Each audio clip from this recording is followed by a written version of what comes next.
What's up, Algebra 2 students? This is lesson 38.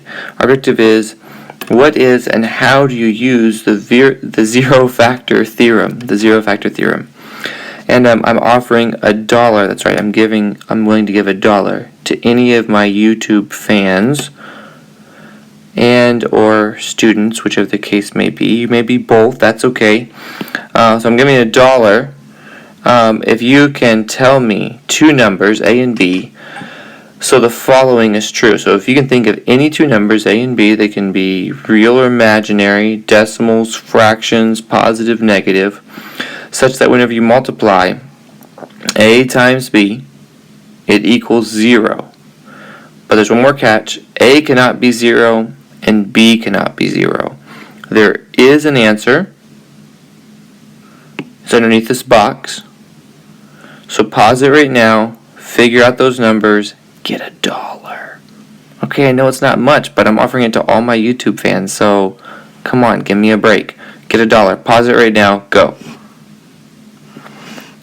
Okay, so the answer is, it's impossible. My $1 is safe. Sorry if you spent a lot of time doing that. But you'll forgive me. If A times B is equal to 0, then either A is 0, B is 0, or both of them are 0.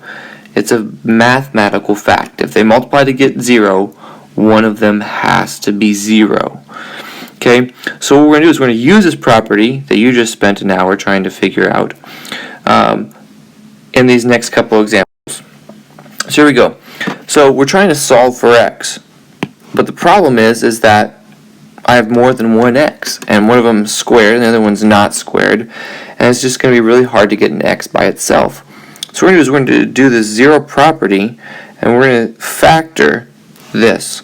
So this one is going to factor to x and x, and I'm going to have minus 3 plus 2.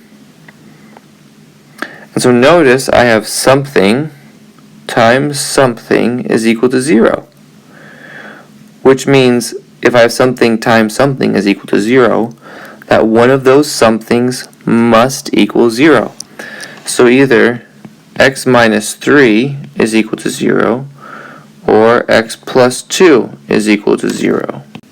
Well, now those don't seem so hard. I can solve that. So I'm going to add 3 to both sides for this one. And I get x is equal to 3. Or if I subtract 2 from both sides here, I get x is equal to negative 2. So I either have x is equal to 3 or x is equal to 2. And normally we write those in these braces, and we just write them from smallest to largest. So I'd say negative 2 or 3. And this is my what we call our solution set. So this is not a point, it's just listing all of the solutions here. Okay. So let's try another one here. The same idea, solve for x. We're going to use a zero product, whatever that theorem is. But in order to use that, we have to get this equal to 0. So what I'm going to do is I'm going to bring all of these over to this side and see if we can factor it then. So I'm going to add an x cubed and add 2x squared. So add an x cubed and plus 2x squared. So I'm going to get x cubed plus 2x squared minus 35 is equal to 0. Right, because that goes to 0 and that goes to 0. Oh, and this is 35x. Well, notice that all three of these terms have something in common. They have an x. So I'm going to go ahead and factor that out. X times bx squared plus 2x minus 35 is equal to 0. Now I need to see if I can factor this. Factors of 35 that subtract to give me 2. So I have x and x plus 7 minus 5 is equal to 0. And now notice I have 1, 2, 3 things that are multiplying together, and they give me 0, which means one of those 3 things must equal 0. So either x is equal to 0, or x plus 7 is equal to 0, or I have x minus 5 is equal to 0. Well, this first one solved for me. This next one I need to subtract 7. So x is equal to negative 7. Or if I add 5, x is equal to 5. So I have 3 different possible answers. Any one of these, plugging it in, would make that true. So my solution set is going to be negative 7, 0, and 5. Okay, let's try one more. Again, this one says solve for x.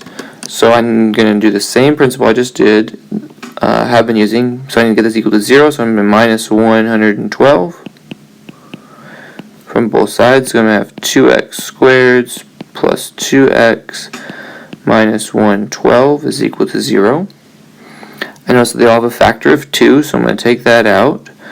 It's going to be x squared plus x minus 56 is equal to 0.